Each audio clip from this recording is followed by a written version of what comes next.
My name is Nick. I'm on the Vancouver Startup Week team. First and foremost, I'd like to take this moment to acknowledge that we are grateful to be virtually gathered here today on Indigenous land, regardless of where you're joining us from. I am grateful personally to be on the traditional, ancestral, unceded territories of the Musqueam, Tsleil-Waututh, and Squamish peoples. I am privileged to live, work, and play on these lands. Being said, I'd like to thank all of you for joining us today for Vancouver Startup Week 2021, and welcome to Techstars Seattle, how to run a fundraising process with Isaac. This session is part of the Vancouver Startup Week Founder Track and is proudly supported by Sage Accounting. Sage knows you didn't start up your business to become an accountant. I'm sorry if there are any accountants in the audience. Sage Accounting keeps your business organized and running smoothly. Track your cash flow, send out invoices, and get paid quickly. Visit the Sage Accounting booth to access free guides, templates for starting your business, finances the right way. Plus, get an exclusive Vancouver Startup Week discount if you're ready to switch from Excel. As well, I'd also really like to thank Techstars for being our event partner and also a sponsor this year for Vancouver Startup Week. We could not host Vancouver Startup Week if we did not have the continuous support from our community sponsors. So thank you all so much. During the session, if any of the attendees, well, I mean, I guess this is a little different. Typically, we'd ask questions in Whova, but since we're doing the meeting, I guess, how would you like attendees to engage, Isaac? They raise their hand, or you know what? I'd love to just chat. chat. It's a nice intimate group. So I think feel free to come off mute anytime. I'm going to try to make this at least somewhat interactive so we can actually have a bit of a conversation. In fact, before you all go off camera, I'd love to hear actually who's in the audience. Maybe if you can either come back on screen or raise your hand. Who here is an entrepreneur, or at least considering being an entrepreneur or founder? One day. There's one. Okay. Anybody else? Ryan. I know Ryan is. Okay. And who has raised money or is thinking about raising money? You know what, I'm only looking at the pictures, but well, okay. If you here, I'll pull up the chat too. Anyway, so okay. So I only saw one hand kind of go up for who's thinking about raising capital. Is that right? Only one person. Okay. All right. Well. I'm going to talk about raising capital, but anyway, yes. So I'm going to talk about. So Ryan, just if you were, I think at least a couple of you, I think were in Ryan's last session, where he talked about how to pitch, and of course like your fundamental pitch is so core to kind of almost everything you do as a founder, in that whether you're talking to an investor or you're talking to trying to convince your first employee that you have this incredible vision and that they should join you, or you're talking to a customer, you've got to be able to pitch in a succinct and compelling fashion. And it does very much lie at kind of the root of any capital raise. But what I'm going to talk about is everything but the pitch, which is all at least many factors to think about.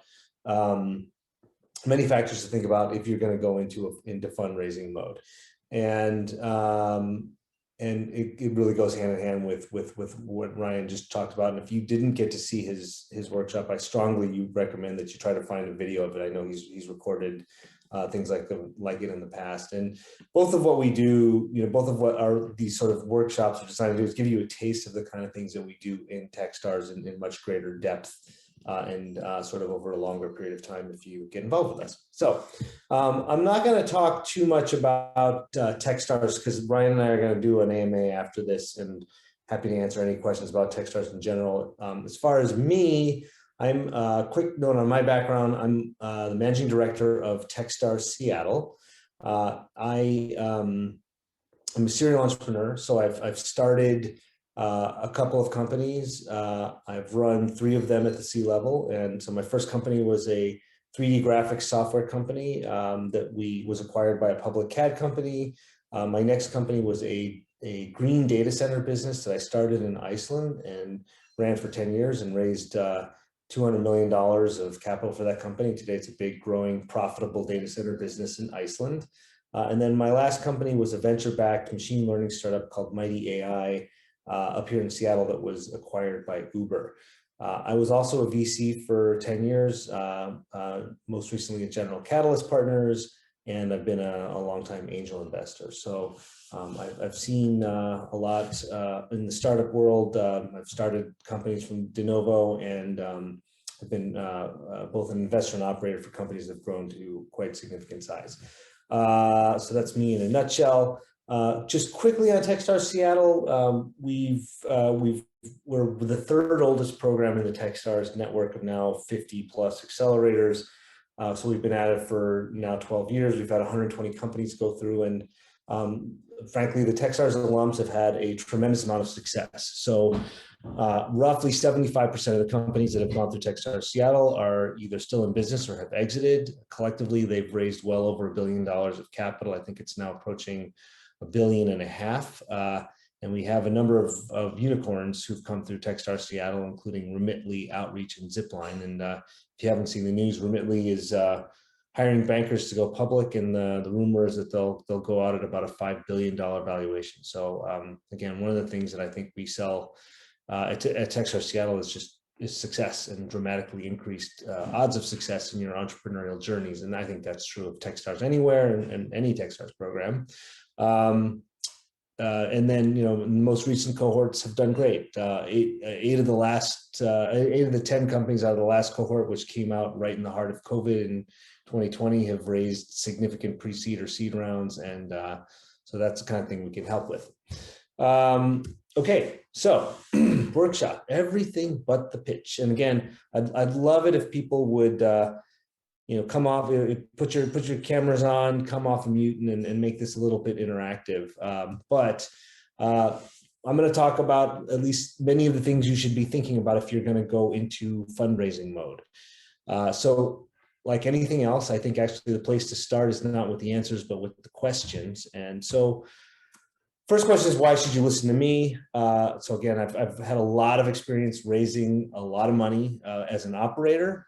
And I've participated in dozens of fundraisings as an investor, and I've done everything from friends and family rounds through Series A's, B's, C's, raised $100 million Series D at my data center business.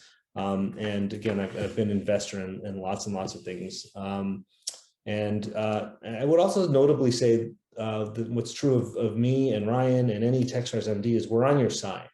We will be the most benign, friendly investors you ever have, and that our investment comes in the form of common stock, and we have no control provisions, and all we want to do is see you succeed. So once you start to have sort of institutional VCs, that's not always the case. Hopefully it is. If you've done a good job, it will be, but just remember that we are on your side. Okay, so you're thinking about fundraising. What are some of the questions you should ask? Ryan, you've done this a little bit. Or maybe actually quite a bit. What did you ask yourself before you fundraised? Am I ready to fundraise? Good one. Yes, that is super, super important. Somebody else. And by the way, I don't see the chat, so let me. I'm a plant. I'm like the guy who gets hypnotized and already knows everything. Yeah. That was a good one though. I can't see chat. So okay, well, love it if please again, audience. Don't make me sit here and talk to you, talk to icons and pictures the whole time. Okay, well, so the questions you should ask are, as relates to Ryan's question, am I ready? And am I ready is a function of a bunch of factors. So first of all, have I thought through my own personal goals and needs? I mean, fundraising is, is it really right for my company? I'll talk a lot about that. Am I ready from an emotional standpoint in that, am I fully committed to doing it? I strongly discourage you from going into raising money unless you are all in on your company and to the process of raising capital.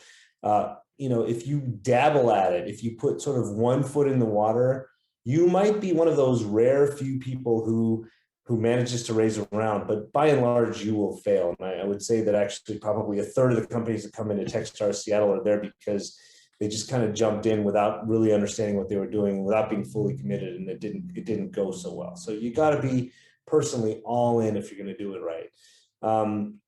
Am I ready to have outside investors and give up some control? So every now and then, you hear these stories about founders who who start unicorns and have total control of the business, they are the slim minority of founders. Most founders who go through at least a venture-backed process will wind up giving up control of their company. And you better be ready to do that. And then also you should know, well, how much money do I really need? Because that really impacts your fundraising strategy and what is it that you're going to do to bring capital in. And you might have the kind of business that actually doesn't need a lot of money to get going, in which case maybe you want to think about doing something besides going down the traditional venture route. And once you do know how much money you need to raise, then you should think about what's the right type of capital for our company at this stage.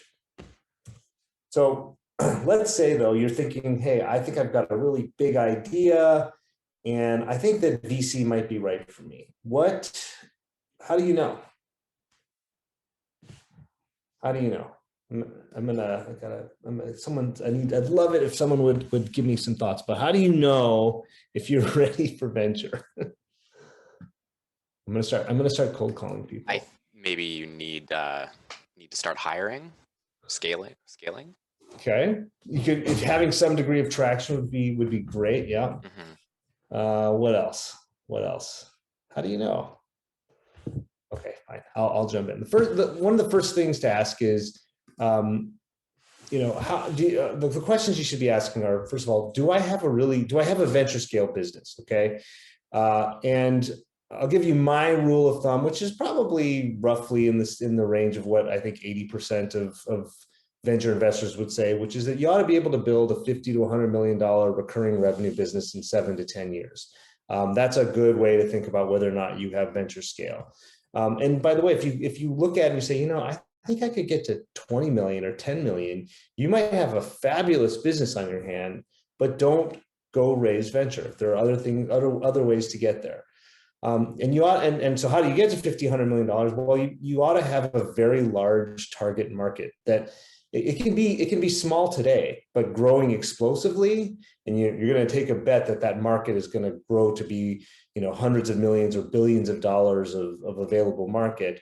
Or there's an existing market and you have a really disruptive approach to attacking it that's going to let you steal market share really rapidly. But the thing is, if you're going to go raise venture, you've got to be ready to go fast. And you have to be committed to going fast. And you have to genuinely believe that, hey, I've got a big opportunity here that's going to allow me to build a big company really, really quickly. And if you're not sure about that, then again, you might want to think twice about whether or not venture is right for you.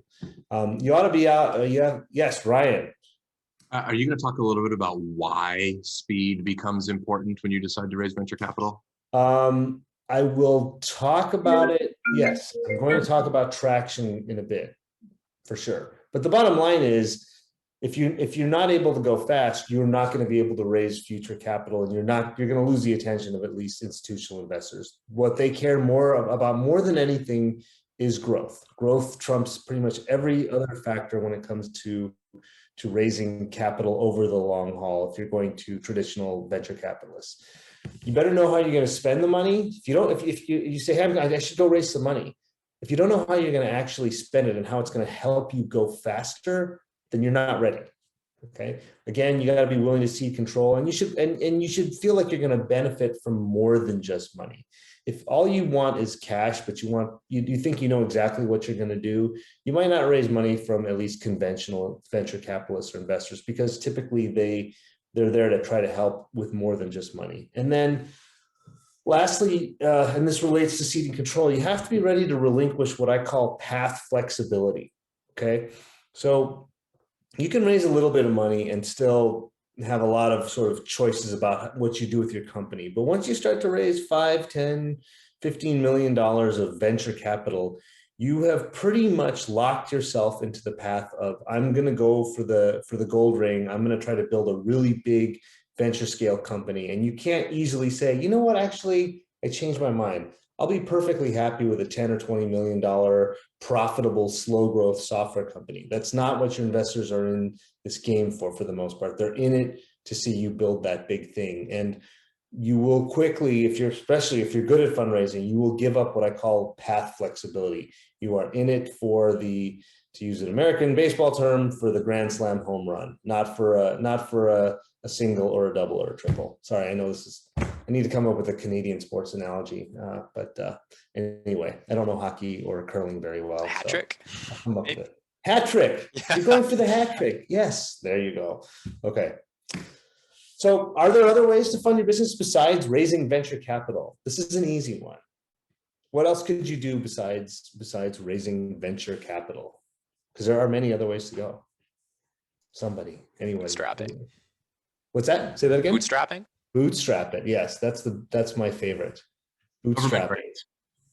What's that? Government grants. Government grants, definitely. And particularly up in Canada, the largesse of the Canadian government for its startup companies is super impressive. I'm always impressed, and I love it. In fact, I love it when Canadian companies, we always have a company or two from Vancouver in Techstars, Seattle, and they do a really nice job of taking advantage of the grants. Well, there are actually lots of ways to raise capital or bring money into your business, especially in the early days, beyond going to talk to venture capitalists. You can bootstrap your company. I'll talk more about that. Certainly family and friends. You can raise a little bit of money that won't give up that path flexibility that I talked about. Certain businesses can actually take on debt or project financing very early in their life cycle if you have very sort of solid forecastable cash flows. Factoring revenues-based funding is another kind of related thing. So if you can sell a big contract and show that you have revenue coming in, sometimes people will loan you money against your future receivables. As Ryan pointed out, government grants in the US, we have something called SBIRs. Great way to get going in the early days. They can actually be worth quite a bit of money. I've seen companies go a long way just on the proceeds from pitch competitions. So if you've gone to Ryan's pitch workshop and you've taken it to heart and you've practiced, you can actually bring in sometimes hundreds of thousands of dollars through pitch competition. And that and some of these other things are totally non-dilutive. So they're great. There's crowdfunding, Kickstarters, stuff like that. If you're in the blockchain and token business, companies have raised crazy amounts of money on ICOs. That frenzy kind of died, but it's sort of coming back too. So that's a whole new universe of interesting fundraising mechanisms that are now available. And then kind of related to bootstrapping, but I've seen companies sell consulting or services businesses around what they're trying to do as they build their product. And that's a great way to go. And then lastly, of course, there are accelerators and incubators, accelerators like the ones that Ryan and I run, which are a great way to, to advance your business. You get a little bit of money, but more importantly, you get really great network and mentorship and guidance on how to build your company. So there are lots of ways to fund your business, especially in the early stages, other than going to talk to venture capitalists and going down that fundraising path. Okay, so can I bootstrap? The answer is very possibly yes. It's super hard, but I'm sure in some cases that it's any harder than going to raise capital from third parties. And regardless of whether or not you're able to raise VC, no question, the best dollars you'll ever get to come in your company come from your customers, okay? You can raise, I know there are plenty of companies that raise hundreds of millions of dollars and fail because they never actually built anything of value that people were willing to pay for. And so no matter what, in the end of the day, you still have to get money from your customers. Why not start there? All right. Some of the best entrepreneurs that have gone through Techstars Seattle sold, got revenue and commercial commitments from customers before they'd ever built a thing.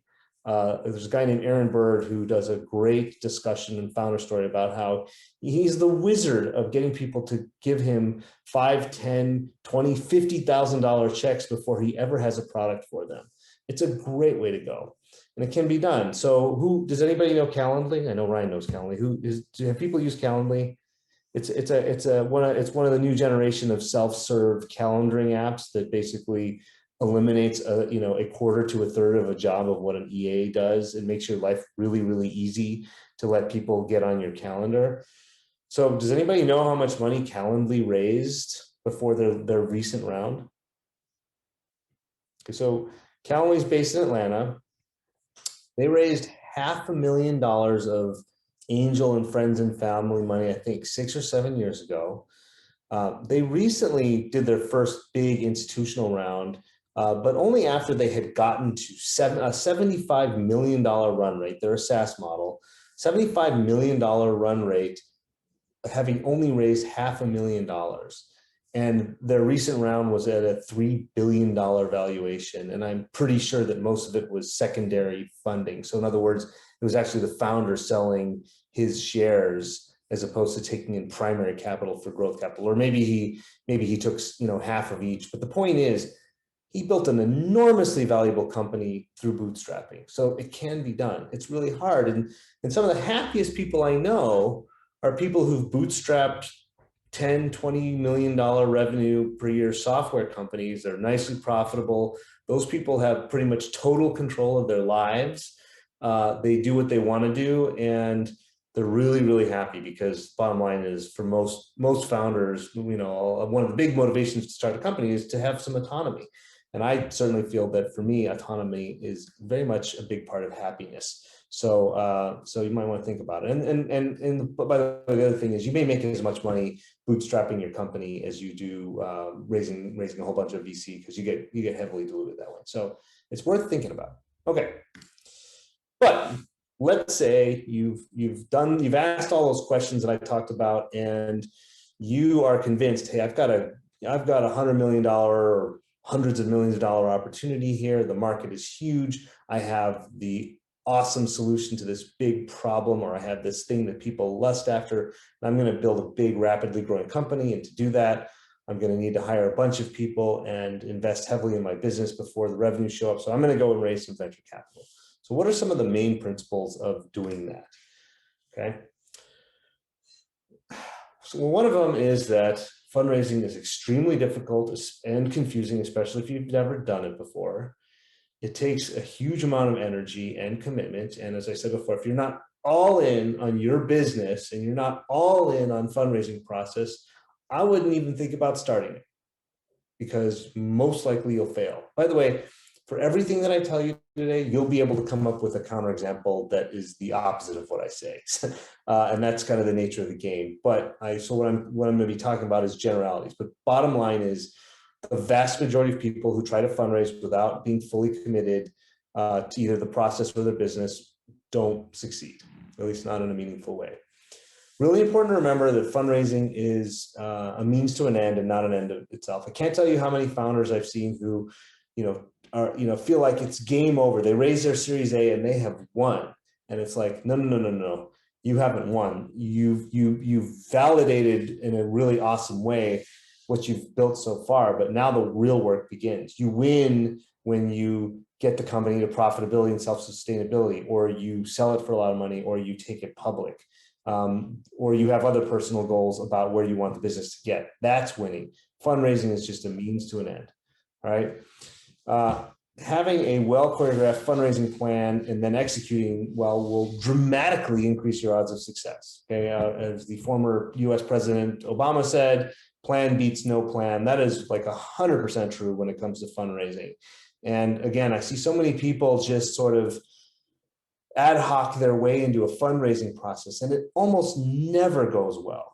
Almost never goes well. What Ryan and I spend a tremendous amount of our time in program doing is helping our founders put together their fundraising plans and all the supporting materials, so that when they're committed to it, they take their odds of success up dramatically. And again, Ryan has similar numbers, but like in my 2020 class, 8 of the 10 companies have raised pre-seed or seed rounds.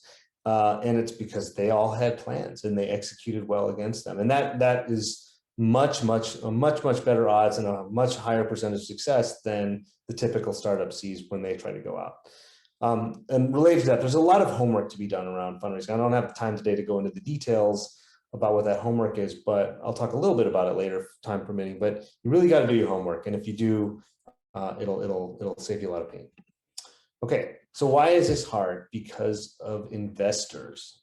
So who here has tried to raise money, or who's interacted with investors? I'd love to hear what the experience was like.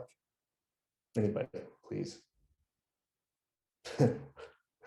No, you haven't. Okay, Ryan, I know you have. What's some of the, okay, you or by proxy, some of your founders, what do they find when they talk? Oh, someone just popped up. You want to share a story or two? For some reason, I can't see your name. Daniel, it's Daniel.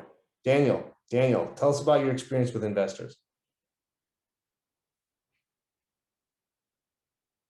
You might be on mute. Okay, well, don't worry about it. Okay. Might be looking for a mic. Okay. Ryan, how about you? What do you hear? What do your founders tell you they encounter with when they meet investors? Investors like always seem interested but unwilling to commit. Yes. They're hard to read, right? They're very hard to read. Anybody else? I can go. Yeah, Amir. Yeah, so 2019, I raised over $1 million. That very first check was the most difficult one to get. But as soon as I got a lead investor, everybody else followed. So investors love to follow each other. So they're looking at the very first investor to say yes, and then they will follow. Yeah, but that first check was super hard, right? Yes, absolutely. Yeah, so the first one took 5 months, filling up the round, which actually we oversubscribed. It took 4 weeks. Yeah, that's pretty good. Yeah, so some investors definitely can have a herd mentality, no question. But getting the herd to start running in the same direction can be brutally hard.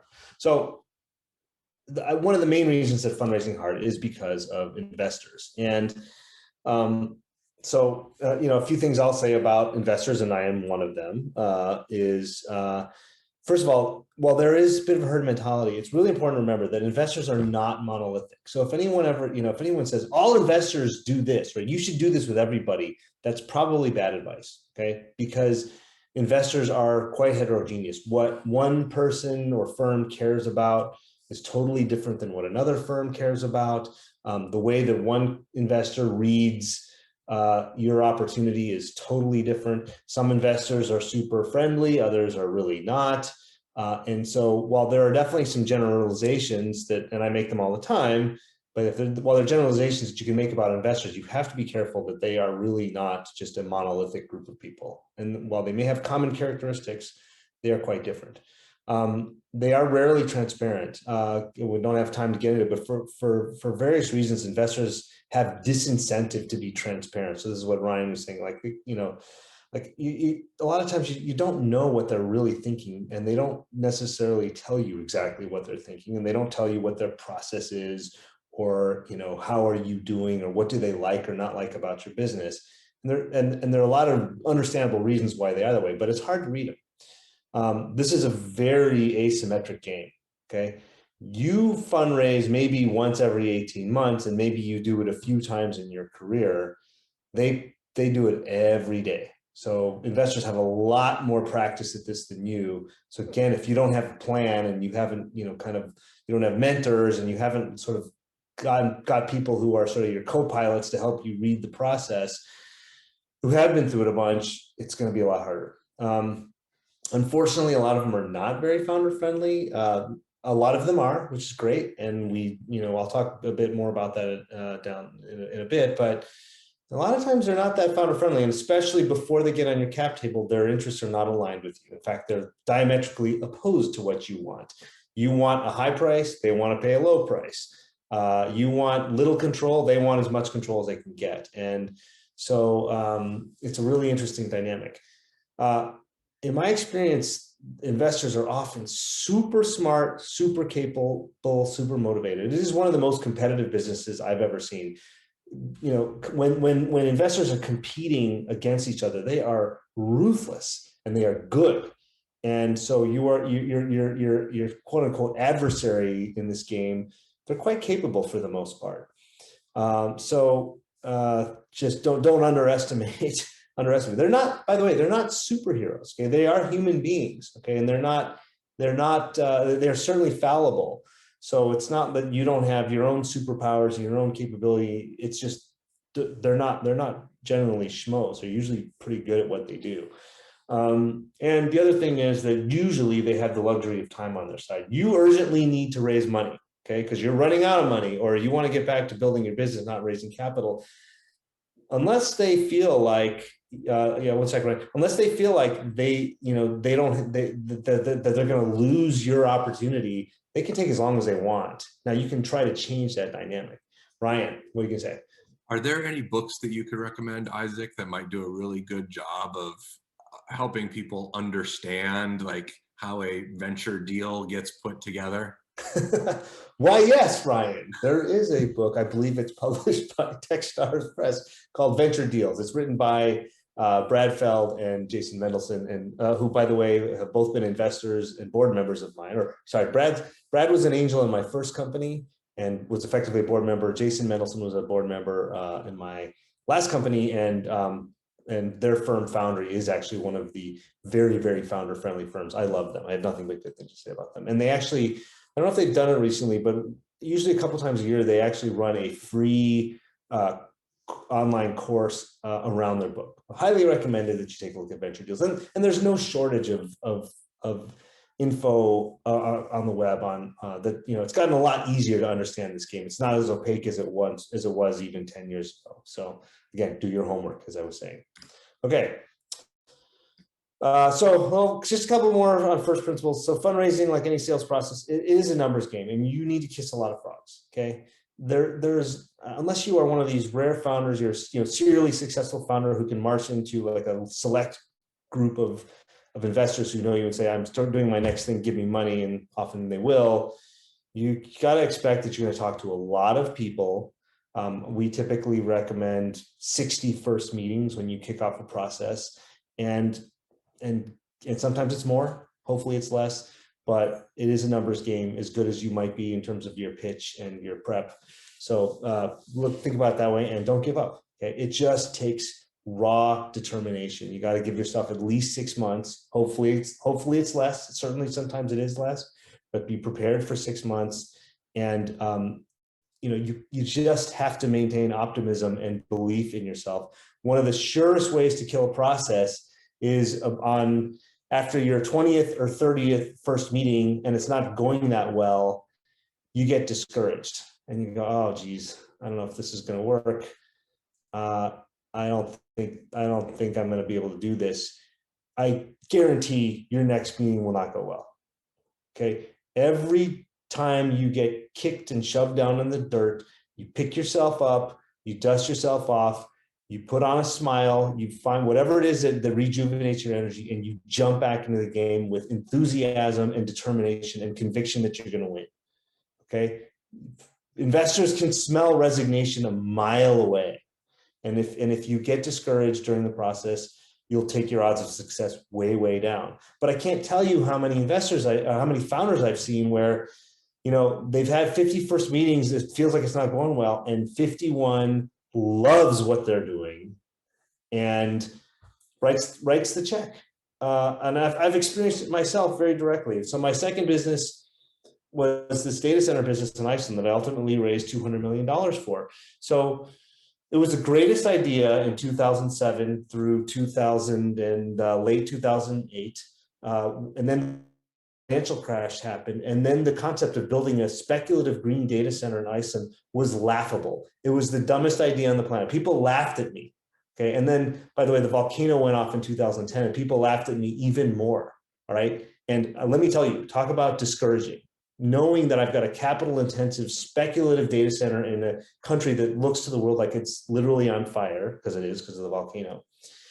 And then one day I got this magical introduction. We walk into this meeting with with the Wellcome Trust, which is a big charitable trust in the UK that does direct investing. And, we're almost kind of sheepish about the whole thing. And we give our pitch, and they go, well, data centers. We love data centers. It's one of our core investment theses. Oh, okay. We love green data centers even more. Really? Because nobody else loves green data centers right now. Well, we have the long view, and we think green data centers are really important. We think about things in 20 and 50-year cycles, and green data centers are going to be really important. And lastly, we love Iceland. We think Iceland's a great place to do this, and Iceland might be in a bit of shambles right now, but they'll recover. I mean, you couldn't pick my jaw up off the floor but they ultimately wound up leading a $20 million financing round down the road. So don't give up, okay? All right, so what's the goal? Every good process has to have goals, okay? When you, by the way, I'm curtailing this. This is a selection of a fundraising discussion that I give for my founders and programs. So you're getting the Cliffs Notes version of that, if you know what Cliffs Notes are. Whoops, hello. Okay, when you're getting ready to go raise capital, you ought to be able to make, just like Ryan has Super Fire Mario Brothers, there's a similar kind of thing for setting your goal to raise money. You ought to be able to say, my goal is to raise this many dollars, US or Canadian, from investors who look like this. And this money will allow me to hit these milestones and allow me to raise my next round of capital or achieve profitability, okay? If you can't fill this out articulately and cogently, you're not ready to go. And so many times I see people say, well, I want to raise some money so that I can invest more in marketing, or I can hire some more developers. Well, okay, great. So you're just going to spend more money. Who cares? What I want to know is what are you going to achieve with the money that I give you? Are you going to get to $1 million in revenue? Are you going to have some significant tech or product breakthrough? What I want to know is, how are you going to move the needle on your business if I give you money, and in what time frame will you do that? Okay, so you should be able to fill this one out with a lot of clarity and conviction.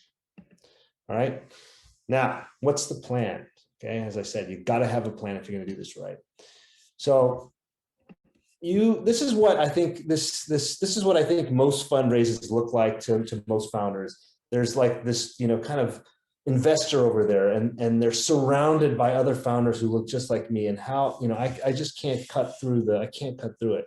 What you really want it to look like is this, okay? Well, fundraisings where there's a real plan that are well executed, they look like this. And this is where you are the biggest fish in town, and all the VCs are clamoring to get into your company. And it happens, okay? I've seen it happen many times. You have the coolest thing, and they are dying to get into your business, and you're telling them, sorry, I'd love your money, but I can't take you. I got too many. I've already picked my investors, but I'd love to get to know you, and we can talk about the next round. Okay, it does happen, and if you have a plan and you execute well, you can pull it off. It's certainly the minority, but it can be done.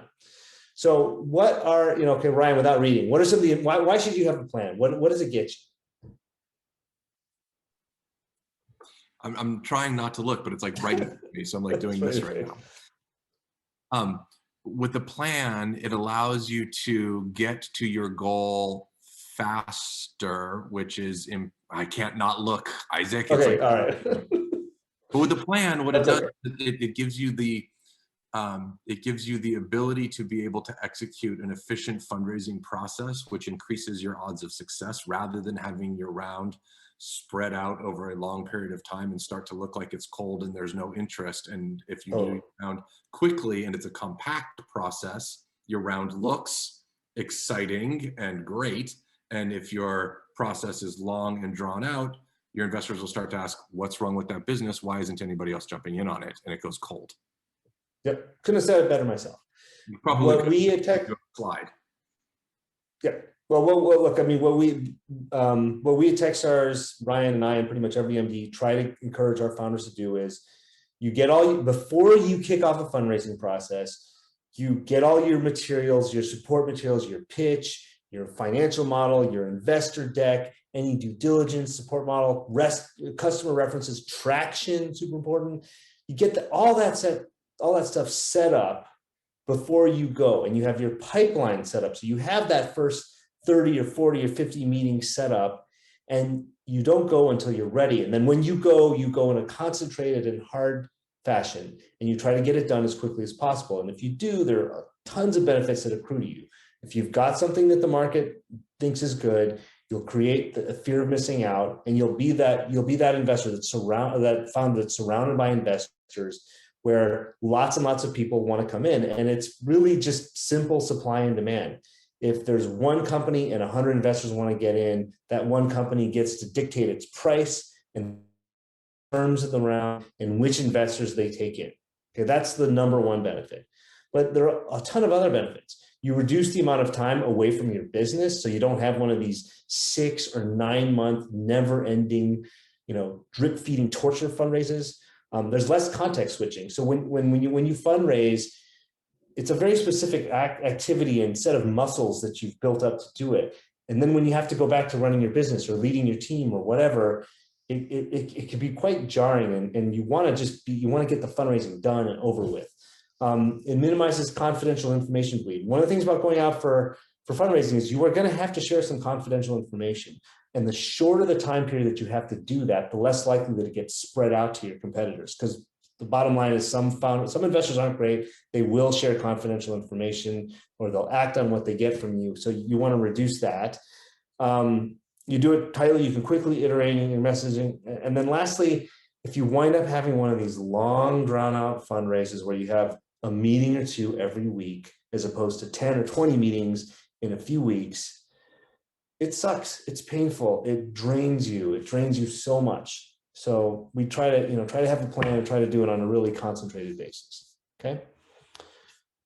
So the core foundations of a successful pre-seed and seed round, in my opinion, are team, market opportunity, and traction. I'm not going to talk much about team or market opportunity right now, just because we only have so many minutes, but I'll talk a little bit about traction, because it's also one of the things that we really work on a lot at Techstars, which is getting you to build up some degree of traction before you go out and fundraise. Look, your team is your team. The better the team, the more relevant it is, and there are a lot of factors that make a great team, which I can talk about some other time. Team is critical. The market opportunity and being able to make it clear that you have a big market opportunity is super, super critical. But the one thing that you can but you can't control the size of your market, but you can control your traction. And anything you can do to show that you have momentum and growth in your business will help your fundraising process immeasurably. It's almost always the shiny object in the room. I think actually too many investors are too focused on traction versus quality of team or market opportunity or the vision that you have. But they will always look at traction. And in fairness to the investors, traction answers a lot of questions. Okay, if you show up and you say, my co-founder and I are brilliant. We really know how to build product and we really know how to sell it, but we haven't done that yet.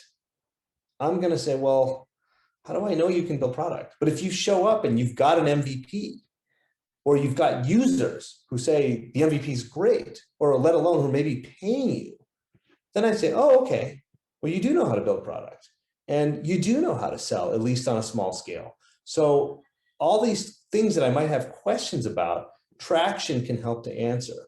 Okay. And I kind of break traction into two primary buckets. There are growth related things like, how many users are you adding? How much revenue are you adding? If you're a marketplace, do you have liquidity? But then there's also heading towards product market fit. Okay. And it's really, I personally don't believe that anyone truly has product market fit until the product has been in a user's hands for a while and the user is clearly loving what you have. But there are all kinds of ways that can help you directionally point to product market fit and show the investors that, hey, I'm heading in the right direction. And so if you can get, these things before you go out to fundraise, your odds of success will be much, much, much higher. And so people will say, well, how much traction is enough? And the frustrating answer is more is better. Okay. So, paying customers is better. Lots of paying customers is better than one paying customer. Paying customers are better than paid pilots. Paid pilots are better than free pilots, and free pilots are better than nothing. Okay. But the more you can get, the better. Ryan, yes. Is it better for me to have a lot of unpaid customers for a free product or for a paid product, like I'm giving it away for free to a lot of people? Or is it better for me to have a small number of paid customers for a paid product? It depends. Depends on the investor. It depends on the industry. It depends on a lot of things. I personally like to see, at least a few customers so that you can show that you don't have like you haven't found like the one unicorn who actually likes your stuff. So you want to have a few customers, but if they're paid, it shows that someone actually sees value. Free pilots are easier to get, right? But if someone's actually putting down a check, they must really like what you have, okay? Or they're at least very interested in what you might be able to do. This goes back to your early slide about like why investors can be frustrating. And it's because like every single one of them that you talk to is going to answer that question in a different way, right? Some of them are going to want to see thousands of free customers, even if you're not collecting money from them. Some of them are going to say, well, I'd much rather that you had 10 that were paying you. And every one of them that you talk to is going to be different. And so like my encouragement is figure out what you believe the right traction that gives you the signal that you need to know that you're going in the right direction is, and go with that, right? Somebody's going to like it, somebody's not going to like it, and there's nothing you can do about everybody else. The only thing you can control is what you choose to do. 100%. 100%. Okay, so high-level plan, as I said, have a plan. This is, again, we spend a lot of time in Techstars talking about this and getting ready for it, but pick your date when you want to kick off. Give yourself ideally at least 6 months. You want to build traction, get your pitch together because you've watched Ryan's workshop and you've practiced and practiced. There are a whole bunch of materials that you put together, like your investor deck, your financial model. Get some practice. I have my founders do a lot of investor practice, pitch practice, and mock VC interviews, but warm those muscles up. Make sure you have your pipeline together, and then when you're ready to go hard. And really try to build up that sense of urgency, get a lead investor, and close your round. Okay, that's generally how it works if it's gone well. Okay, so they're interested. Now back to this homework thing. One of the biggest mistakes I see founders make is they don't do enough diligence and research on their investors. Okay, investors will do a ton of due diligence on you. They will they'll do background checks on you. They'll rip your business apart. They'll look under every rock they can find about your company before they invest. Well, you should do the same to investors, especially if you have if you've done a good job, you've got a bunch of people who are interested in leading. Do your homework on them, because the thing is, investors are with you for a long, long, long time. I don't know about you, but like I have like all this old luggage that sits in my garage or in my attic. It's like 20 years old in a lot of cases. It never gets used, but for some reason I can't get rid of it. Well, investors are like that too. Once they're on your cap table, it's actually easier in a lot of cases to get divorced than it is to get rid of a bad investor. Yet so many founders just fail to do their homework and figure out, is this the kind of investor I actually want to work with for the next 7 or 10 or 12 years? Okay. And so sometimes you don't have a choice. Sometimes there's only one who will cut you a check. Try to make sure they're not like totally evil, because then you might not even want their money. But when you have a choice, do your homework. So what do you want to know? Are they right for you? And these are some of them. Again, we're running out of time here, so I'm going to go quickly. But these are some of the questions that you should be asking about prospective investors. Okay, and there are lots of ways to do your diligence. Probably the best way is to talk to founders who may have backed in the past, and don't just go with the on list references they give you. So they'll say, "Oh, talk to Sally. I invested in her 2 years ago." Well, Sally probably loves that investor. What you want to do is find one of their founders who struggled and maybe even failed, and say, "Well, how did this investor treat you when you hit the skids and you were not doing so well? Were they supportive? Did they sort of try to help you solve the problem, or did they try to get rid of you, or did they freak out themselves?" And so you got to do your homework when you can. Okay. All right. So coming up at the end of this, just remember again, fundraising is a means to an end. It's not an end itself. It gives you the money to get to your next set of critical, high-level strategic goals, whether it's achieving revenue, a certain revenue size, or some product breakthrough, or a number of other things. But it's either going to get you to the place where you think you can raise the next round of capital, or get you to profitability. It's one of those, two of those, but it is a means, not the end itself. Okay, it's a huge accomplishment when you do it. Don't get me wrong. If you've raised a real round, you should be very proud of it, because most people don't. But it's a means to an end. Okay, So thank you very much. Appreciate your listening to me ramble on. I'm going to stop sharing. We're all here, and we have some time for Q&A, and that can just that can go straight into the AMA about Techstars in general that Ryan are doing. I think hopefully on this link next. So. Yeah, it should be on. Oh, actually, let me check for you. Okay, great. Ryan, what did I miss? I mean, you can talk about this is a topic that we spend weeks and weeks and weeks talking about and preparing for in programs. So that's that. But what are any like vital high level things that I didn't cover? I think that we should let anybody ask a question about something that there was a gap, because we've only got 3 minutes left. So I've just been given the go ahead that everyone can just stay, and this will be okay for the next session as well. This is the room for the next session too? Yes. Oh, Yeah. cool. That means that I don't have to send you guys an email now. That's really great. Amir, what did I miss? You've done this. What was your experience like? What do you wish you knew before you started your last fundraising process that you know now?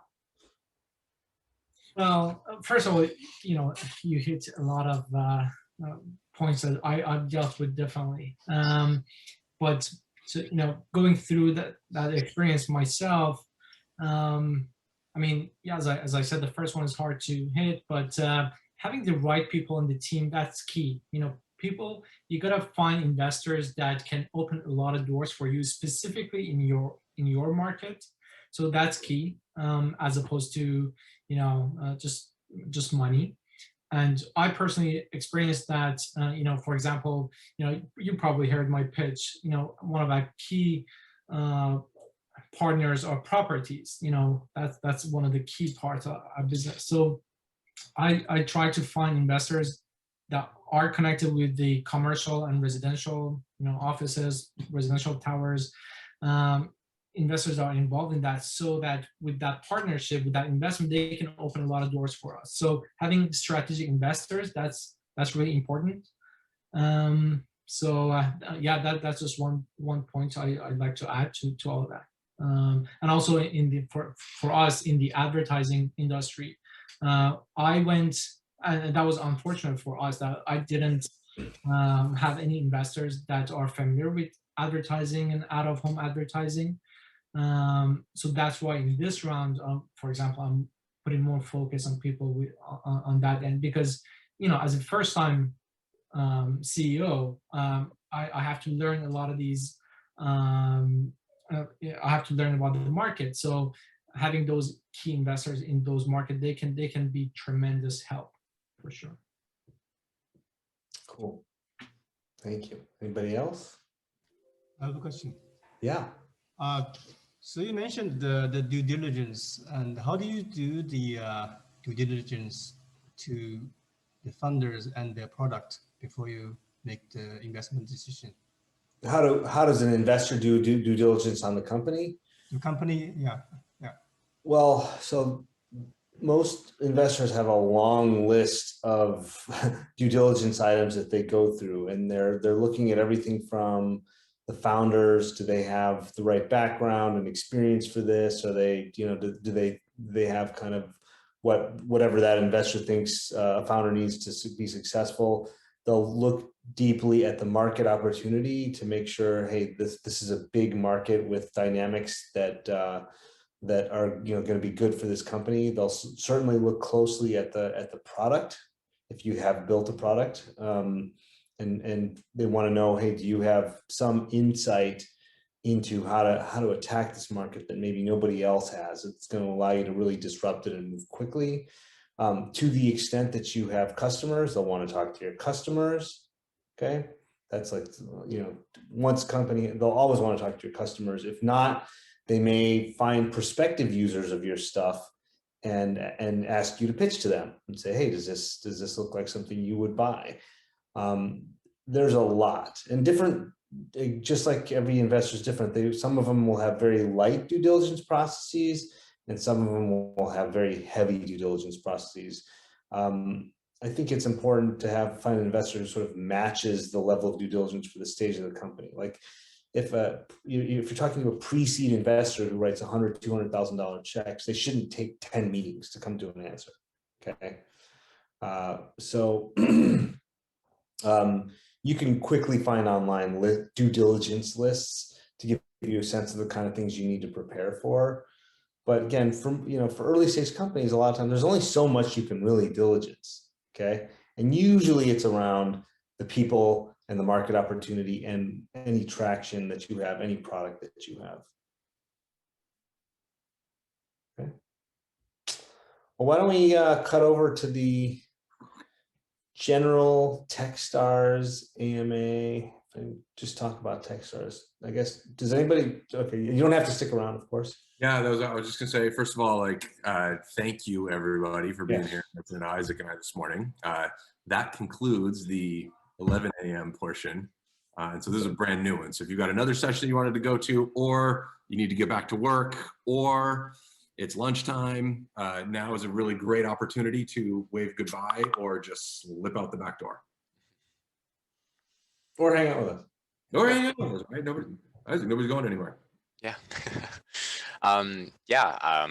Just do a quick little end summary here. There they go. Now they're out.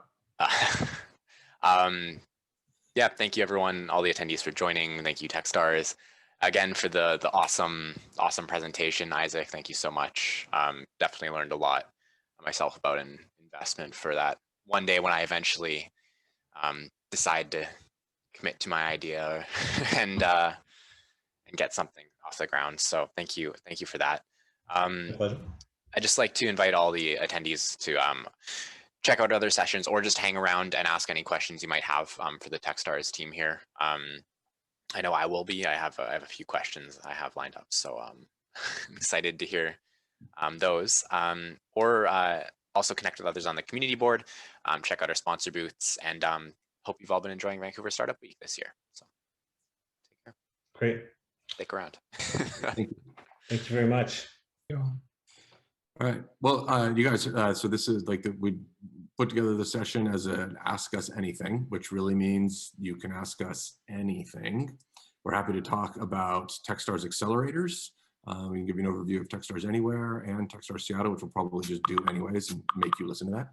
And then after that, you can talk to us about your fundraising, product market fit, working remotely or going back to an office, like whatever you want to talk about, we can do that. So does that sound good? Totally. All right.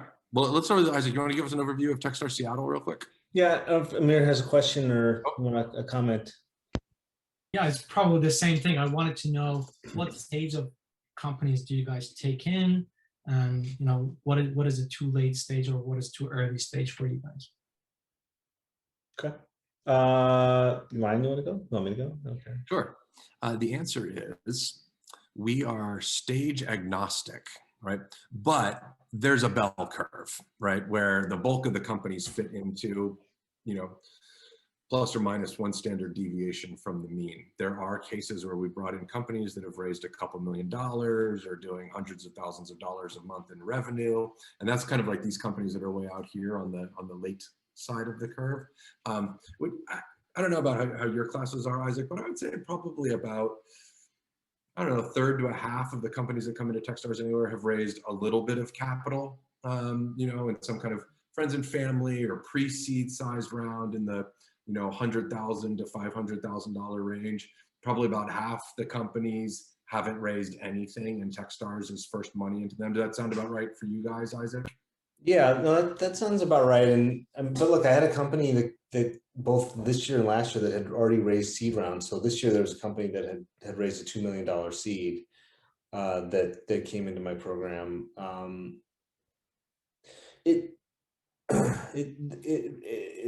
We'll always say it's never too late for Techstars. I generally think once companies got to $1 million of revenue run rate, you start to wonder if it's worth coming into tech. Just being brutally honest, is it worth taking Techstars 6% dilution at that stage? For some people, it is. We've had companies that have gone through 2 Techstars programs, had raised like millions of dollars, and were millions of dollars of revenue run rate, but really felt they were going to get value and did. Sphero is a good example of that.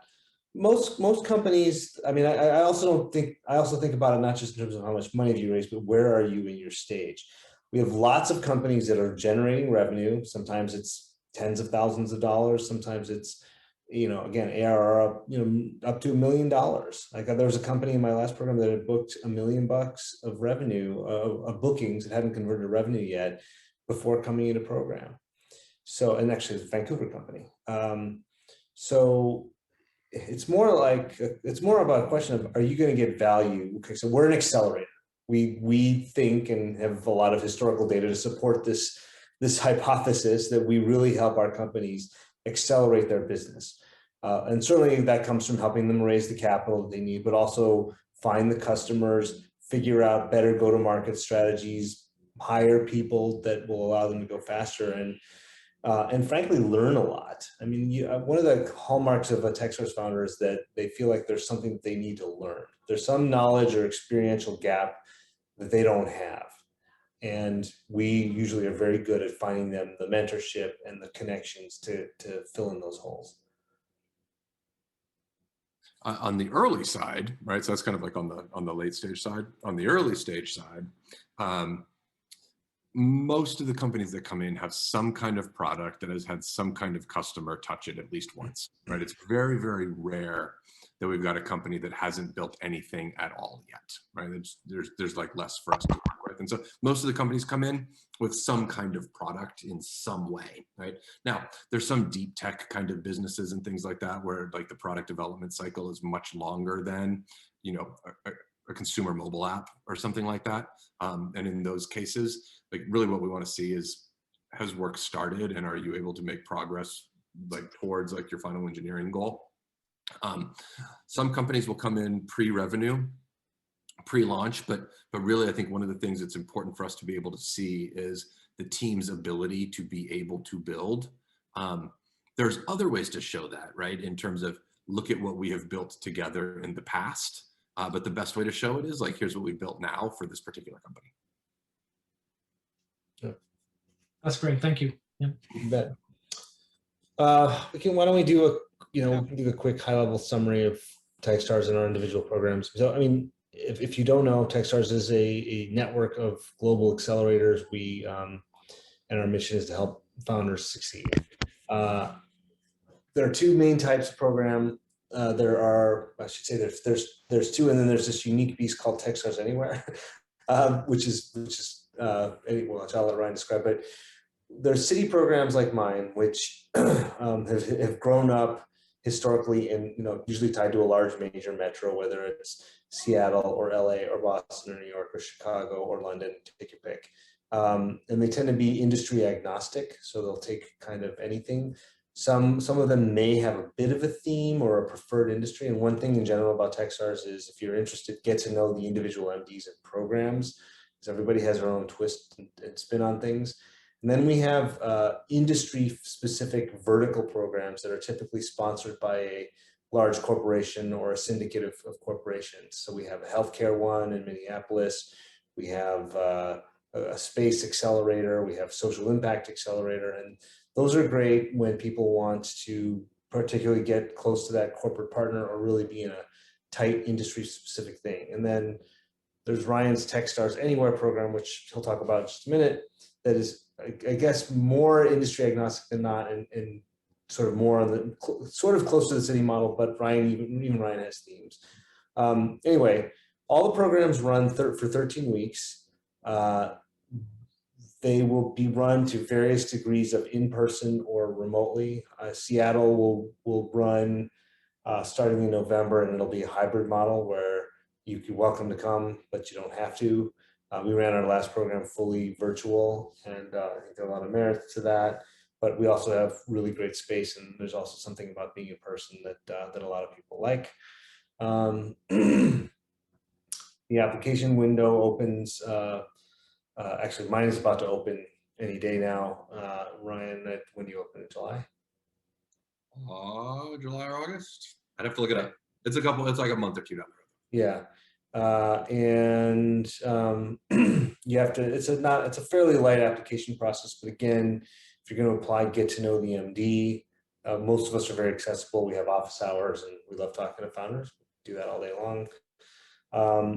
And it is very competitive. So, we get hundreds to many hundreds of applications, and we pick 10 to 12 companies per year. And then again, you go through the program. It's 13 weeks where we work on customer discovery, building traction, and then most companies want to fundraise. So we have a lot on sort of education on how to be a great founder, and then we help you build your networks around that. Techstars is a mentorship-driven accelerator, so we greatly believe that good mentors can make a huge impact on a company. So one of the first things we do is we have a 2-week mentor matching process where we line you up with tons and tons of prospective mentors with the goal of finding 3 to 5 lead mentors who commit to meet with you weekly during the program. And these tend to be either serially successful entrepreneurs themselves or subject matter experts who really understand an industry or a particular business function.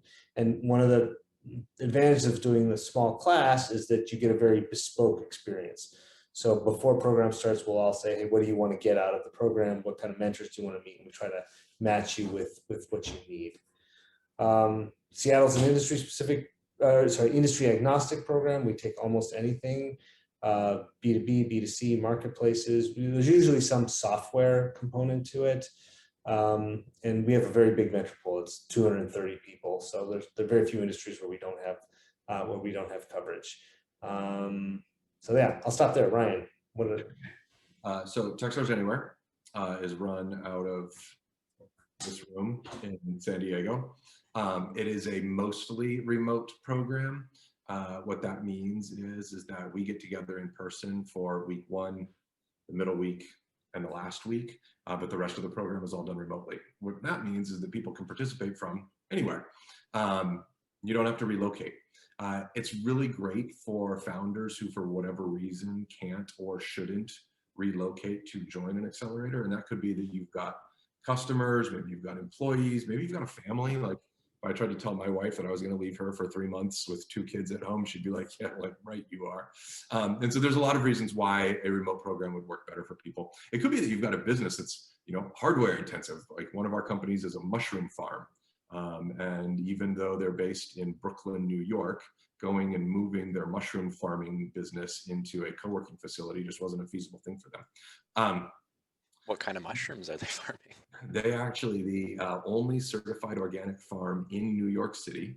The company is called Smallhold. You can look them up at smallhold.com. They sell mushrooms in Whole Foods up and down the Eastern Seaboard, HEB in Texas, coming to California soon. And they build remote monitored micro farms where the mushrooms are actually grown directly in the stores. Wow. Oh, wow. Yeah. That's very But anyways, cool. the point there is that, that's not a co-working space kind of company, right? So there's a lot of different reasons why people will come here. Our program runs much the same way. We focus on the same things. It's a heavily mentor-driven program.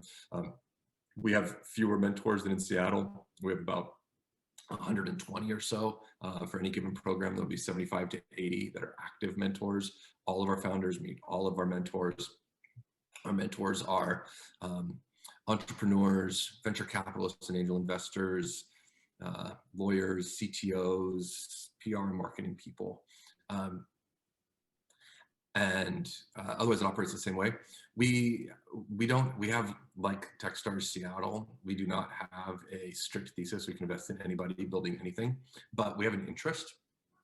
And our interest is in the relationship around place for where people work and where people live, because we are a remote first accelerator. Me and the woman who I have been running this program with for the last 3 years have been remote workers for a long time. And one of the things that we've noticed is that as we decouple the location of your company's office from where it is that you live, there are a lot of changes that happen in our lives in terms of how we socialize, how we travel, transportation, housing, logistics. And so we have a big interest in understanding kind of like what the interplay between those things is. And so we've invested in, remote learning platforms. We've invested in social media platforms that help people connect in different ways. We've done a bit of e-commerce and DTC companies. And then a category that's broadly referred to as future of work, collaboration, management, communication tools for distributed workspaces.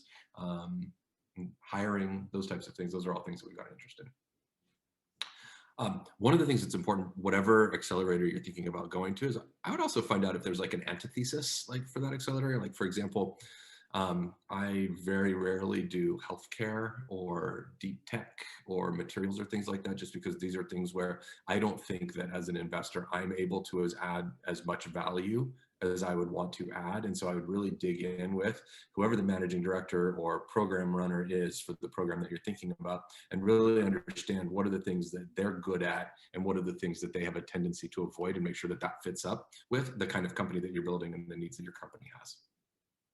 Yep, sure.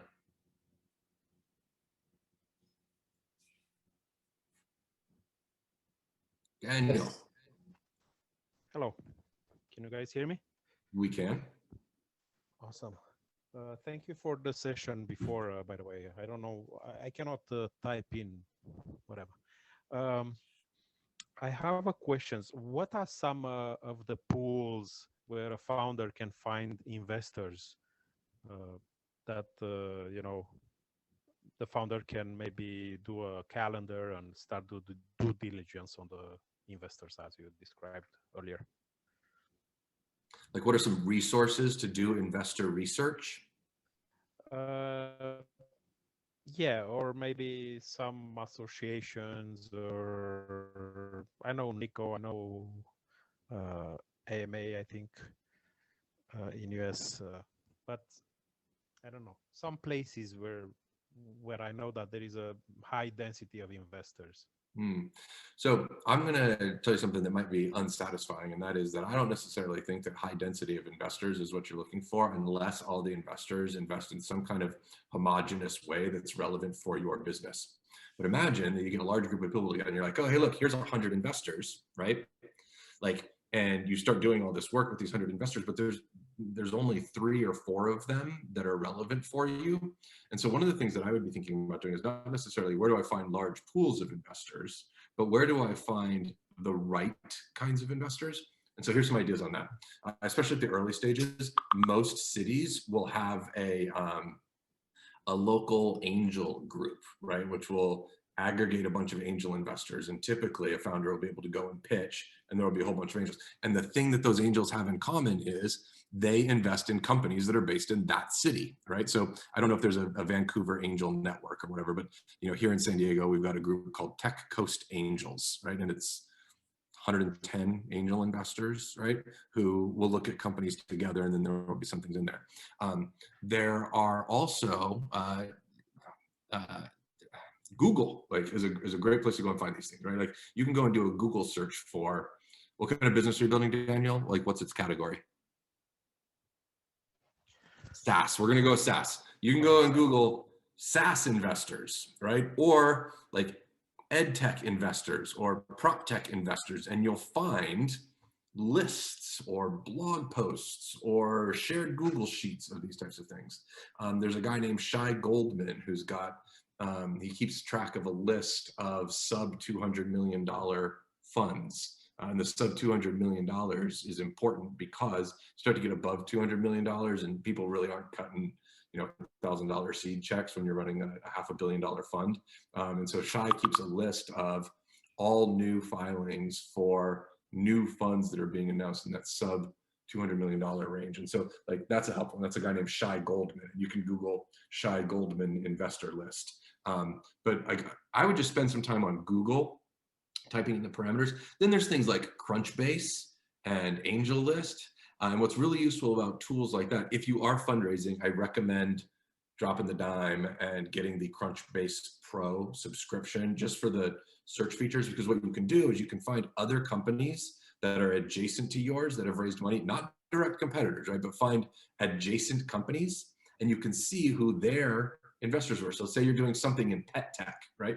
Find an adjacent, non-competitive pet technology company and see who their investors are. You know what you know about those people? They invest in pet tech, right? And they likely don't have a competitive investment already because you're looking at a different kind of company.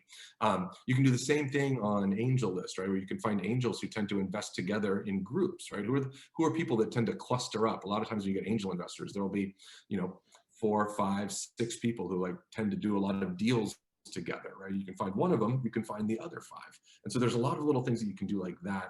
Just spending a few minutes on Google, searching for lists, using lists that you can find, like, I get a bunch of inbound because my name is on a future of work investors list that somebody posted like on a public Airtable. And so when people are doing future of work companies, like I'll get emails, right? Which is great for me because I don't have to work for those leads, which is fantastic. And so you can find a lot of things that are out there like that. Yeah. I'd add a couple things. There are tons of searchable databases. The Crunchbase is great once you commit to a process that takes money. There are things like Signals, and NFX is Signal, where you can sort by industry interest, and I think a firm called Newstack has a similar thing. Probably like 20 of them. But again, I think what the string that I would pull from what Ryan was saying is you want to try to find investors who have affinity for what you're doing. Okay, so whether it's geographic affinity or industry affinity or stage affinity, you just like any sales process, you can waste your time on bad prospects. And the other place to go is social media. Okay, so most investors or many investors will have fairly active Twitter account where they'll talk about things that interest them. And it's also a nice way to get a sense of who they are because people have, their voices come out on Twitter and you can say, hey, is this person insightful? Is this person arrogant? Does this person say a lot of dumb stuff? And so doing some social media research is a good kind of first cut at some diligence on a prospective investor. Here's the thing though, it's easy to put together a list of investors. What's hard is to get them to pay attention to you, okay? And this is, again, one of the advantages of what something like Techstars does is we're really good at helping you, particularly for founders who are under-networked and, haven't gone to a fancy business school or haven't been at Google for 15, 20 years and know a bunch of people. Like, we have good networks or good access to thousands of investors. So one of the things that we just did was we do a end of program blast to 14,000 investors globally, where they get a database that and it comes with credibility. It comes with a warm intro because it's coming from Techstars, where they can search by industry, by geography, and a couple other things, as well as Ryan and I spend a lot of time doing direct introductions to relevant investors because we both have good networks of investors ourselves. So, and that's one of the big advantages whereas if you've never been a founder before, and particularly if you're not in a tech center, it's quite hard to get in. Most investors do not respond to cold outreach. Some do, okay? But usually they're looking for a referral from a trusted source. A quick note on cold outreach, by the way. There's a huge difference between a good cold email and a bad cold email, right? A dear investor, I thought you might be interested in my Series B round for this healthcare company that I'm starting, that comes to me, tells me that you did not do any homework whatsoever, right? Because you would know that if, like, A, I don't do healthcare, and B, like, Series B, like, so when you do your research, right, I would like take whatever mail merge program you're using, like grab the mail merge program icon and drag it into your trash can and don't use it, right? Send each investor a relevant email that says, hey, Isaac, I am a Seattle-based startup that is looking at accelerators right now, right? Don't ask Isaac to invest in your seed round because he's not going to invest in your seed round. He's going to put you in his accelerator instead, right? I'm a Seattle-based company that's looking to get into a local accelerator. Love what you guys have done. I used to work at Remitly, which is a company that went through your Seattle accelerator before, and would love the opportunity to tell you about my company, which does, the following 3 things, and here's my traction point. Would it be cool if we set up a 20-minute call sometime in the next couple of weeks? Here's my Calendly, right? And that shows Isaac that you know who he is, why it's relevant for him. And always think about the person who's on the receiving end of this email. Why do they want this email? Why do they want it? Right? Why would Isaac want your email? Because he invests in early stage Seattle-based companies, right? That's what he does. And so really think about that. So I can't tell, I get probably 4 or 5 a day that are emails that just say, obviously a mail merged kind of email. And they pretty much all get the same response, which is, hey, thanks for reaching out. We only invest through our accelerators. Click here to learn more about Techstars. The ones that actually write to me, who know why they're writing to me and give me a good reason, they get a personal response and a phone call back. And so that's a big deal, is get good at cold emails if you're gonna do it. Not all introductions are equal though, right? An introduction, the best introduction is you share a mutual best friend, right? And then there's this spectrum that goes all the way down. Cold email is not at the end of the spectrum, right? There are bad warm intros that are worse than cold emails. And we spend time kind of figuring all this stuff out in Techstars, but really understanding how do I create the connections? How do I find the right person to create this introduction for me? If somebody offers to give you 100 introductions to investors, be very, very skeptical of the relationships that they've developed with those people. Ramin, or is it Ramin? Do you have a question? Yeah, nice. Yeah, thanks, Isaac, and thanks, Ryan. It was really great, hearing these points, and that's kind of your points. I have some questions here. I know, Isaac, you mentioned affinity, and then Ryan touched point on kind of relationships. So just because probably you guys have been sitting on the other side of the table a lot, right? Just maybe touching point on how deals come through. For example, when you mentioned investors or VCs or accelerators, how is the sourcing happening, how deals come through, and then what is the role of technology? I know you guys touch point on that, the F6S, affinity, these are softwares are trying to kind of help with, bringing deals to the table. So yeah, for example, if there's a founder have gone through the program, has raised, found, is this going to be a good warm introduction if the other entrepreneurs or founders are related, or kind of have touch base with them? And also, again, the role of technology, something like F6X or, affinity, they're using intelligence platform to kind of help with the deal introduction. I was wondering if you could kind of touch point on that. Ryan, you want to go? Yeah, I'm trying to understand the question. Is your question around which tools are best for finding those, or how do we think about people who use those tools? Basically, how the deals, deal sourcing, in terms of the VCs and accelerators, the deal sourcing, has that being done? Is there some deals coming through other founders have gone through the program? So and whether we're a little bit different, right? In that we run an open application process for each of our programs. Anybody can apply. You go to techstars.com, you click on the apply now button, you fill out your application, you share a couple of videos with us, and we look at every single application that comes through, right? We also spend a lot of our time throughout the year meeting with founders, right? This summer, Isaac and I are going to spend, most of our waking hours meeting with founders. We'll meet, 20 to 30 founders a week, if not more, right? Just having those kinds of conversations on a regular basis. So for us, it's a little bit different in that everybody who applies to Techstars, their application will be read and screened and evaluated, right? That's not true for, a seed stage, $50 million fund. They don't have an application process like we do. So for those, the way that I think about it is I have a strong opinion on this, and that is I want investors to take cold email because great founders will not always have a introduction path into that investor. They don't always do that. And here's the reason why.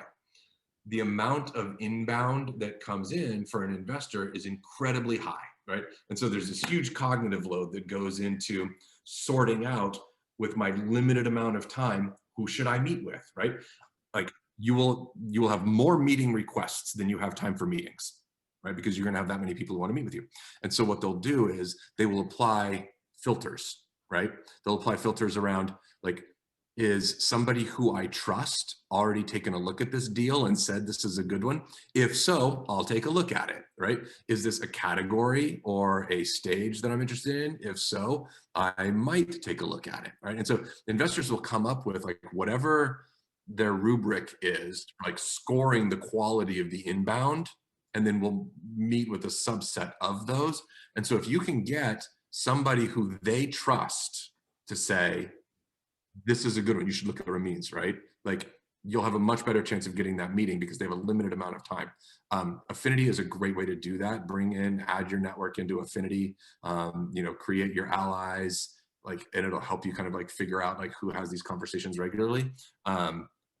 Great introductions tend to come from founders that investor has invested in previously, right? Because they have a good sense of what the investor likes. It's them, right? So that's a good one.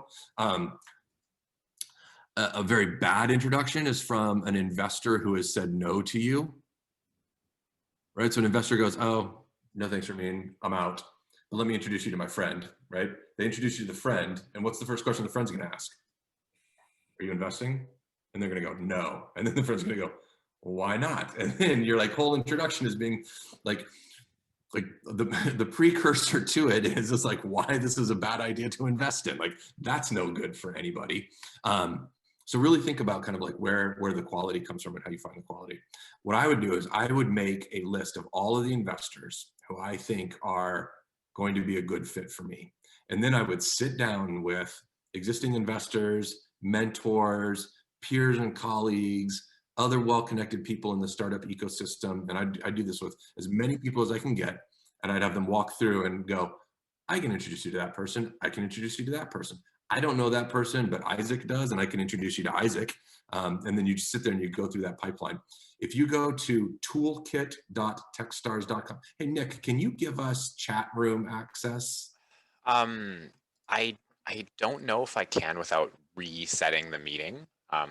Normally, whoever the meeting owner is, can you do that?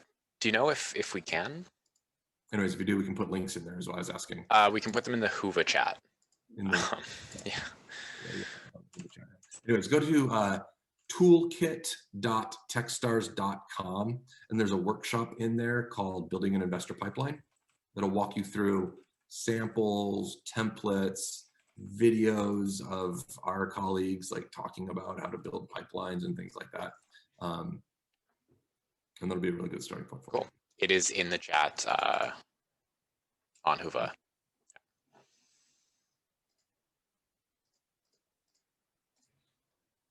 Okay. I have some questions here. I'd love if you could share some success stories about like local BC or other companies that you've that have successfully went through the program, if you're aware of. Sure. Maybe. Isaac's probably got more. Isaac. Oh, Vancouver. You're talking about Vancouver companies, right?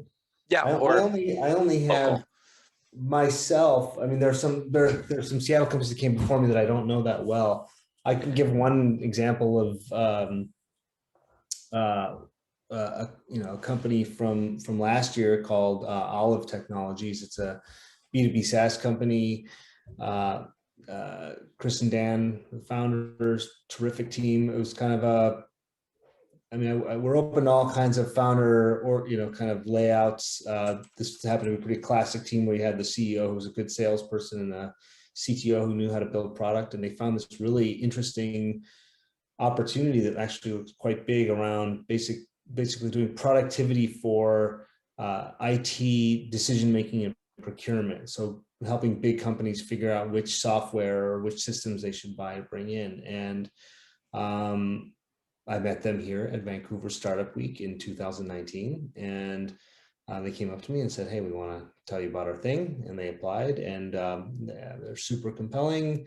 They did all the right things in terms of their fundraising, which is that they built up nice traction. They really thought hard about how to make their pitch compelling. They have a big market opportunity. They show very well as a team, and simply put, they raised a very nice seed round of I want to say about $1 million. And one of the fun things about it was it came together as a combination of intros from me directly. So I've got them their biggest check from one of my prior investors, but also a fund from San Antonio found them through the Techstars demo day stuff. And they're off and running today. They're growing quite rapidly, and I would guess that sometime late this year or next they'll go out for either a big seed extension or a Series A. But and they're actually an interesting company that has a chance if they want to bootstrap. So they also don't have to race right out. But they're a local team done well. So that was one of the success stories from 2 programs ago. But Ryan, you have a couple. You have a bunch. 2 companies from Vancouver, Biointeractive Technologies. They make a wrist-based wearable that understands what your hand is doing, and they are using it to do hand therapy. So for people who have had strokes or injuries, because it can monitor your exercises and provide your doctors with real-time feedback on range of motion types of questions. They're doing great. Just recently closed a round of financing, starting to do like the therapy and getting all the approvals and things like that. It's kind of like a little bit of a longer lead because it is a therapeutic. Another company called StoryTap actually just announced a $2+ million round. They help e-commerce companies like Canadian Tire provide video reviews for their products. And so they just picked up a big round led by some Pacific Northwest investors, and doing really, really well there also. There's probably a dozen Vancouver companies or more that have gone through various Techstars programs that Isaac and I just may not know about. But I think that one of the things that's really great is you've got Seattle right down the street, right? It's pretty close. We don't have an accelerator in Vancouver yet, like who knows, we may not at some point in the future, but right now you've got Seattle, which is pretty close. It's a drive there and back in a day, kind of trip, which is convenient-ish. And then there's always Techstars Anywhere, which is an option for people who don't have the ability to relocate. You can also go to Chicago or New York or Austin or Boulder or Atlanta or London or Tel Aviv or any one of the fun places where we've got accelerators around the world. All over. Vancouver must be next then. You've hit everywhere else. We'll see. Yeah. I have a question. Hello? Yep. Yeah. So what would be some of the, say, lessons, some of the failures? I don't know, maybe you didn't invest in a certain company that went ballistic, or, some of the fuck-ups. And eventually, what were the reasons why you did not invest it, and have you adjusted those metrics accordingly? So, Isaac, you want to go? Yeah, sure. I have a great example. I mean, probably my biggest so a lot of investors will have what they call their anti-portfolio, Daniel, which is the companies that they didn't invest in that they wish they had in hindsight. And for me, one of them, if not the biggest, is a company called Unity Technologies.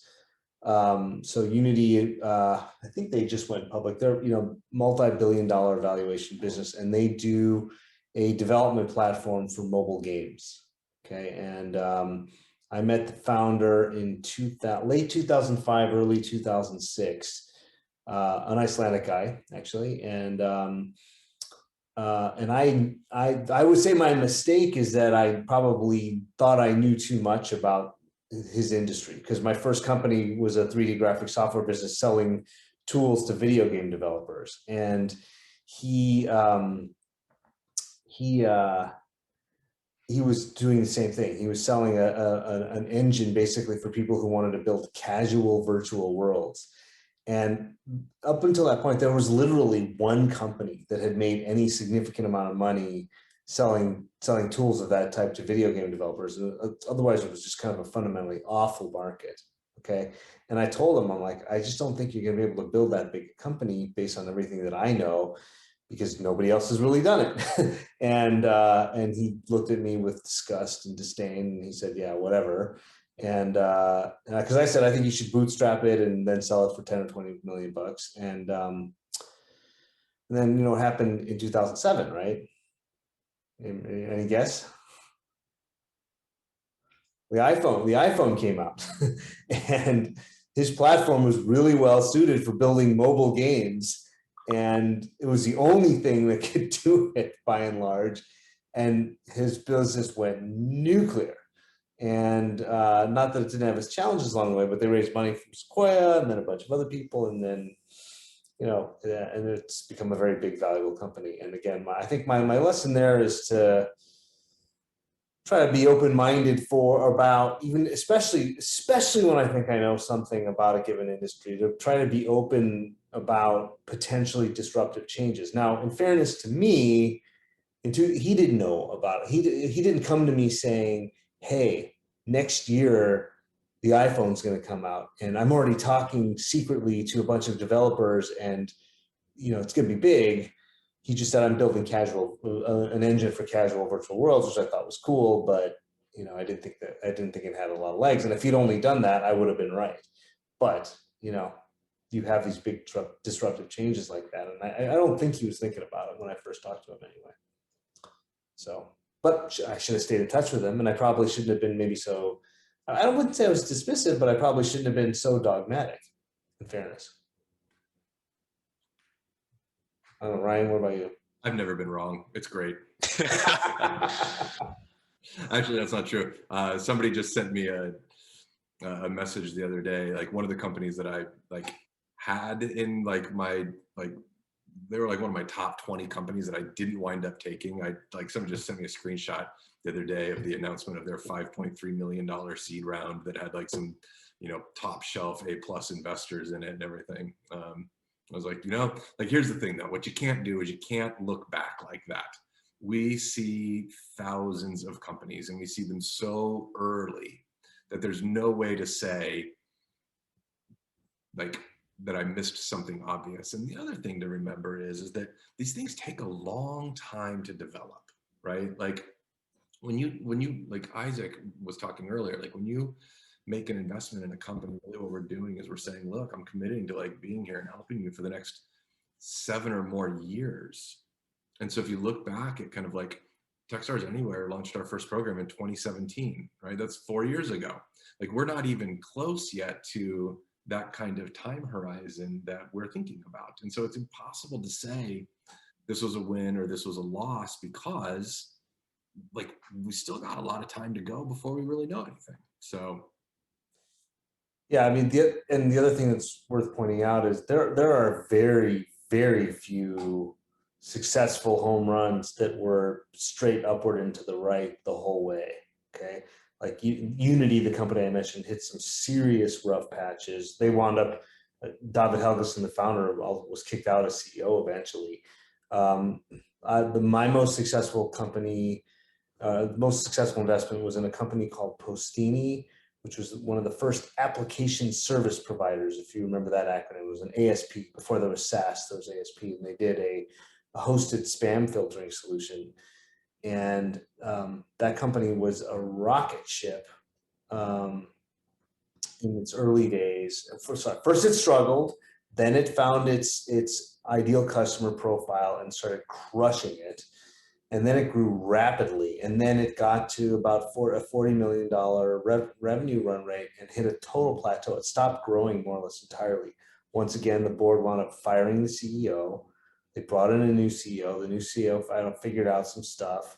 And then the company took off again, and then Google bought them for $800 million eventually.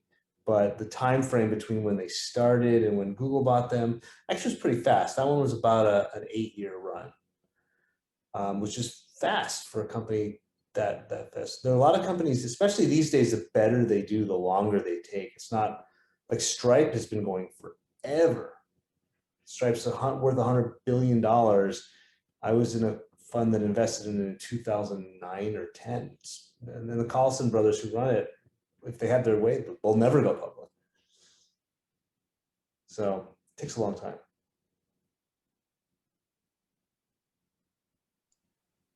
Yeah, definitely.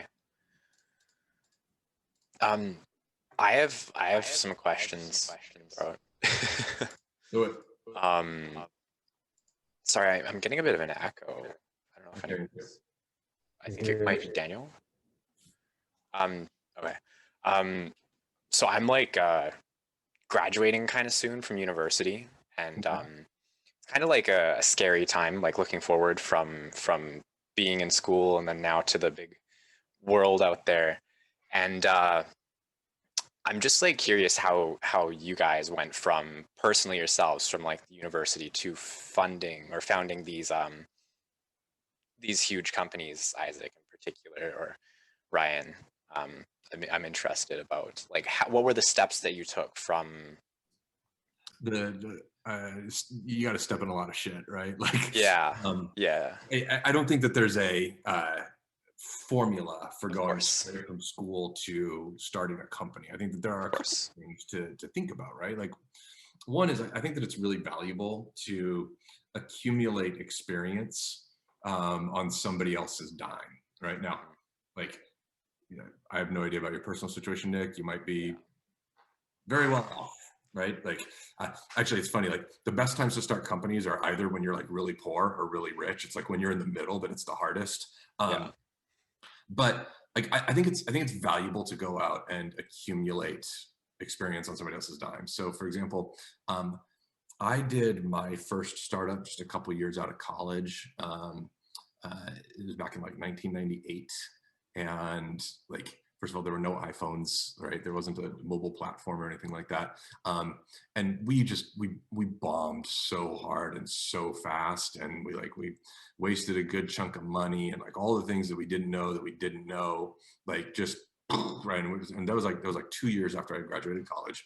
And so I started working for people, and I started working for startups, and I worked for eBay, I worked for Yahoo, and I got to see how do companies work when they're small, how do companies work when they're medium-sized, and how do companies work when they're really, really big.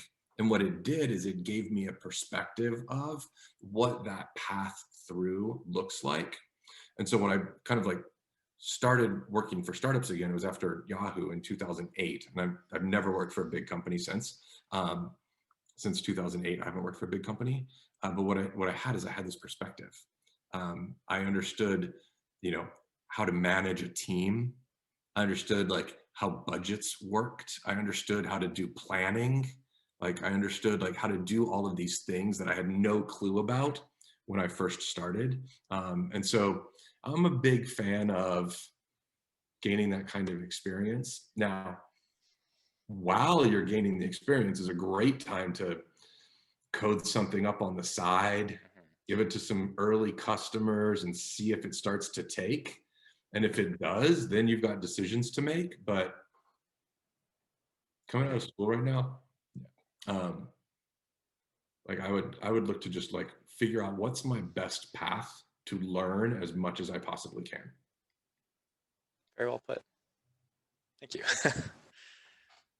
Yeah, I would totally echo that. I mean, I think at this stage in your career, well, at every stage in your career, you gotta be a learner, okay? But especially right now, I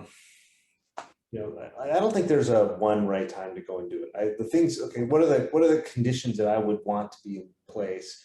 Number one, if you're gonna go start something, make damn sure you love it and like you are ready to go through fire and hell to do it. Because if you're not all in, you're not going to succeed, almost certainly. Okay, you just don't, with startups, you can't really, you can do 1 foot in if you have a job on the side and you're just monkeying around with stuff. But if you're going to try to make it your thing, you've got to like with my, okay, so my first company was this 3D graphic software company. I did it because I just was like, hey, I want to do a startup, and I did it with my brother. It's a chance to work with my brother, and I think what we're doing is pretty cool. But I was not like passionate about what we were doing, and I think it probably hurt. I mean, we fortunately got acquired when the company was still fairly young. We made every stupid mistake, no question. And I mean, not that you won't make a stupid mistake when you're 40, you can make plenty of stupid mistakes then. If it's your first time founder, you're going to make stupid mistakes. And if you're second time founder, you're going to make stupid mistakes. And if you're third time founder, you're going to just make less of them. I also did not have an appreciation for finding great mentors. So no matter what, whether you're working for a big company or you're working for a startup, like invest heavily in finding mentorship. Okay. And I wish I'd figured that out way earlier than I did. But just, with my second company, with this data center business in Iceland, like that one I had passion for. I was so excited about the idea. I was losing sleep over it. And it was one of those ones where you're like, hey, if I don't do this, I will spend the rest of my life wondering what could have been. Okay. So I'm going to go and do it. And that's the kind of sort of fever that I think a founder should have before they jump into starting a company.